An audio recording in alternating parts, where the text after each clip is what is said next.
اس کے علاوہ پھر ایک موقع آیا ہے کہ کچھ عرصے کے لیے بہت دن گزر گئے حضرت جبرائیل نہیں آئے اور آپ کے اوپر ایک شدید قسم کی جو ہے وہ پریشانی طاری ہو گئی. کچھ لوگوں نے بھی طعنہ دینا شروع کر دیا. کچھ عرصے سے محمد تم نے کوئی نئی وحی نہیں سنائی، کیا ہوا؟ تمہارا شیطان کیا چلا گیا بس؟ کوئی ایسا بھی بتایا گیا کہ ایک دفعہ کہیں متواتر کئی راتوں تک آپ رات کو اٹھے نہیں، تو کہا وہ تمہارا شیطان تمہیں چھوڑ گیا ہے. کوئی ساتھ کے رہنے والی عورت جو تھی کہ رات میں نے سنی نہیں تمہاری کوئی پڑھنے کی جو تم پڑھا کرتے تھے، شاید شیطان تمہیں چھوڑ گیا ہے. خود آپ کو جس قدر ایک اشتیاق رہتا تھا کہ وہی آئے اور آپ کی وہ روح کو جو ہے مزید اور غذا اور تر و تازگی جو ہے وہ مسلسل ملتی رہے، اس کی وجہ سے یہاں تک آتا ہے کہ حضور فرماتے ہیں کہ اس درجے میں رنج اور غم میں تھا بربنائے طبع بشری، اس درجے حضور کے اوپر جو ہے یہ شاخ گزر رہا تھا کہ وہی کیسے بند ہو گئی. اور اس میں یہ بھی تھا کہ اللہ ناراض تو نہیں ہو گیا، کیا مجھ سے کوئی خطا تو ایسی نہیں ہو گئی؟ یہ سبب کیا ہوا ہے؟ یہ ہے وہ کیفیت کہ جس کے اندر یہ آیتیں نازل ہو رہی ہیں. اور اب آپ اس کو سمجھ لیجئے کہ اس کا نفسیاتی اور انسان کی باطنی کیفیات کے ساتھ کیا تعلق ہے. انسان پر دو طرح کی کیفیات طاری ہوتی رہتی ہیں. جیسے میں نے پہلے ایک دفعہ آپ کو بتایا صدیق اور شہید کے درمیان جو فرق ہے بنیادی، کہ کچھ بنیادی طور پر لوگ ایکسٹروورٹس ہوتے ہیں، کچھ بنیادی طور پر انٹروورٹس ہوتے ہیں. ایکسٹروورٹس کھیل کود بھاگ دوڑ، لوگوں سے ملنا جلنا، گفتگو ہے، اسے دھکا دے دیا، اس سے مذاق کر لیا، اسی میں وہ خوش رہتے ہیں، بڑے مگن رہتے ہیں. تنہائی انہیں کاٹ کھانے کو دوڑتی ہے. اور ایک انٹروورٹس ہوتے ہیں کہ وہ مجلس وغیرہ کو نہیں ہوتا، اپنے تنہائی میں کہیں بیٹھے ہیں، غور و فکر کر رہے ہیں، سوچ بچار کر رہے ہیں. انہیں وہ مجلس سے زیادہ اپنا گوشہ تنہائی جو ہے وہ زیادہ عزیز ہوتا ہے. تو یہ دو مزاج اللہ نے بنائے ہیں. اسی طرح ہر انسان کے اوپر آلٹرنیٹلی کچھ کیفیات آتی ہیں جس کو ہم کہتے ہیں میرا موڈ آف ہے. ایک طرح قبض سا ہو جاتا ہے طبیعت میں بندش سی ہوتی ہے. کسی وقت اسی شخص کے اندر پھر انشراح سا ہو جاتا ہے، پھر ہنسنے بولنے کو جی چاہتا ہے، گفتگو کرنے کو جی چاہتا ہے. تو یہ کیفیت جب انسان کی روحانی زندگی سے متعلق ہو جائے تو اس کو پھر صوفیہ نے نام دیا قبض اور بسط. کبھی طبیعت میں انشراح ہے، انبساط ہے، طبیعت جو ہے وہ آبادہ ہے، ہر چیز میں روشنی کا پہلو آدمی دیکھ رہا ہے. ہر چیز کے اندر آپ کو معلوم ہے ایک تاریک رخ بھی ہوتا ہے کسی معاملے کا اور روشن رخ بھی ہوتا ہے. اس وقت انسان روشن رخ کو دیکھتا ہے. اور ایک وقت میں آتا ہے کہ طبیعت میں بندش سی لگ گئی ہے، جیسے اندر کوئی پکڑ لیا کسی نے. اب طبیعت جو ہے وہ بھی اپنے اندر وہ انقباض محسوس کر رہی ہے، اور پھر آدمی پیسیمسٹک ہو جاتا ہے، نا امید سا ہوتا ہے، پھر اسے ہر معاملے کا تاریک پہلو زیادہ نظر آنے لگتا ہے. تو یہ قبض اور بسط کی کیفیات ہیں. جب کبھی قبض کی کیفیت ہو، قاضی ثناء اللہ پانی پتی رحمۃ اللہ علیہ نے تفسیر مظہری میں لکھا ہے کہ قبض کی کیفیت میں اس صورت کا پڑھنا تریاق ہے. جس طرح حضور صلی اللہ علیہ وسلم کے لیے گویا کہ اس وقت جو وحی کا بند ہو جانا تھا وہ گویا کہ ایک طرح کے انقباض اور قبض کی کیفیت پیدا ہوئی تھی. اس میں اب اللہ تعالیٰ فرما رہے ہیں والضحیٰ، قسم ہے دن کے دھوپ چڑھنے کے وقت کی، واللیل اذا سجا، اور قسم ہے رات کی جبکہ وہ چھا جائے یا ساکن ہو جائے. سجا کے دونوں معنی ہے سکون. اب دیکھیے ان دونوں کو کیوں لائے؟ اس لیے کہ صبح ہے، حرکت ہے، برکت ہے، چلنا ہے، دوڑنا ہے، ہر شخص جا رہا ہے، ادھر جا رہا ہے، ادھر جا رہا ہے. رات کو سکون ہو گیا، تاریکی چھا گئی اور شور ہنگامہ ختم ہو گیا. لیکن یہ رات اور دن دونوں ضروری ہیں انسان کے لیے.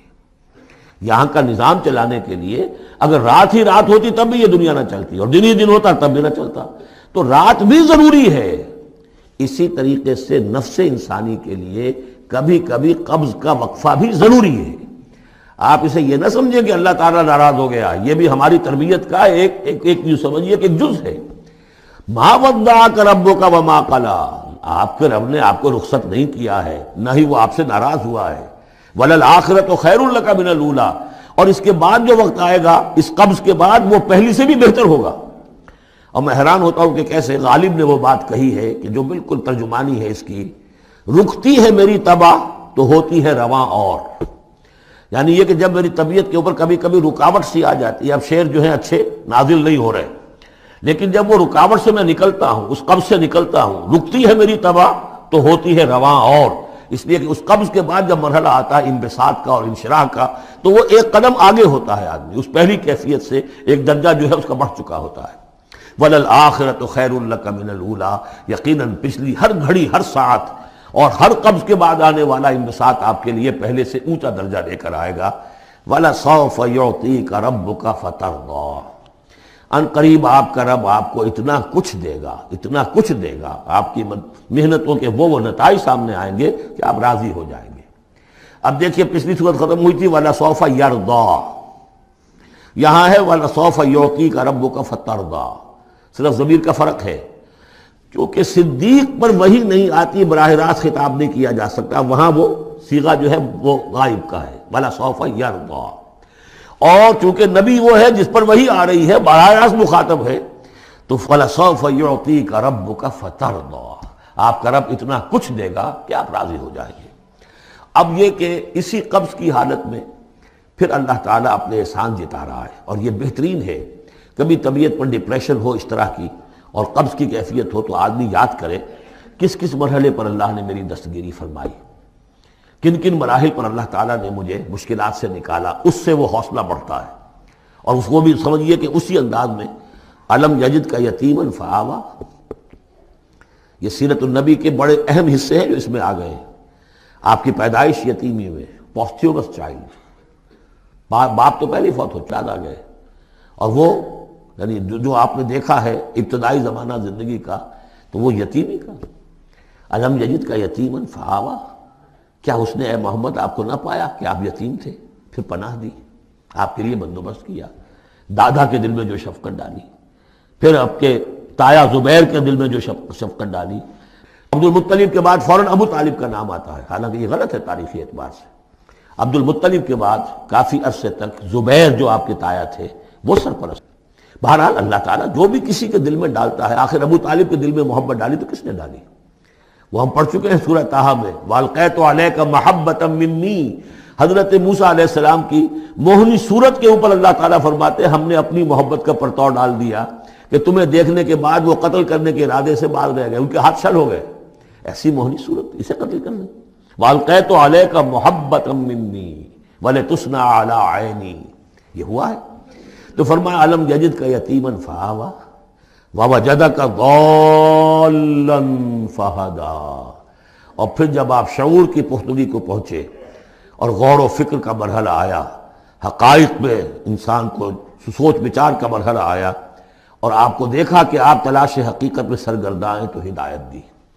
وہ آگے آ جائے گا، بہت قریب پہنچ گئے ہم، اقرأ بسم ربک الذی خلق، وہ مرحلہ جب آئے گا۔ وَوَجَدَكَ عَائِلًا فَأَغْنَىٰ، اور پایا آپ کو تنگ دست تو غنی کر دیا۔ کس طرح سے راستہ پیدا کیا ہے خدیجہ الکبریٰ رضی اللہ تعالی عنہا نے، جو بھی ان کے آپ کے محاسن دیکھے کتنی گرویدہ ہوئی ہیں۔ بڑے بڑے سردار قریش کے جو ہے ان سے نکاح کے خواہش مند تھے، انہوں نے خود جو ہے اپنی لونی کے ذریعے سے پیغام دیا ہے حضور کو۔ تو یہ ساری چیزیں جو ہے ان کی ساری دولت جو ہے وہ پوری کی پوری انہوں نے لا کر حضور کے قدموں میں ڈال دی ہے۔ وَوَجَدَكَ عَائِلًا فَأَغْنَىٰ فَأَمَّا الْيَتِيمَ فَلَا تَقْهَرْ، تو اے نبی تقاضے ان تینوں چیزوں کے کیا ہیں؟ ہم نے آپ کو یتیم پایا، پناہ دی، اب آپ بھی یتیم کے سرپرستی کیجئے، کسی یتیم کو اس کے اوپر کوئی جبر نہ ہو، سختی نہ ہو۔ وَأَمَّا السَّائِلَ فَلَا تَنْهَرْ، اور آپ جب کہ تلاش حقیقت میں سرگرداں تھے تو ہم نے آپ کو ہدایت دی، اسی طریقے سے اب آپ کو بھی کوئی شخص سائل بن کر آپ کے پاس آئے سوال کرے، اسے جھڑکنا نہیں ہے۔ اسے جو بھی سائل دونوں طرح کے ہوتے، سوال کرنے والا کوئی علمی سوال اور سوال کرنے والا کوئی مالی دولت، مالی مدد کے لیے۔ وَأَمَّا بِنِعْمَةِ رَبِّكَ فَحَدِّثْ، اور جو ہدایت تمہیں دی ہے ہم نے اب اسے عام کرو، یہ نعمت ہے، آپ کے رب کا انعام ہے، یہ ہدایت جو آپ کو عطا ہوئی ہے اس کو بیان کرو۔ اس کے بیان کرنے میں یہ بھی ہے کہ اللہ کے انعامات کا چرچا انسان کرے اس کا شکر ادا کرنے کے لیے، اور یہ بھی ہے کہ اس کو پھیلائے اور عام کرے، دوسروں تک پہنچائے، ورنہ وہ بخل ہو جائے گا کہ وہ دولت جو ہے ہدایت کی اس کو آدمی صرف اپنی ذات تک محدود رکھے اور اس کا جو خیر ہے وہ دوسروں تک نہ پہنچائے۔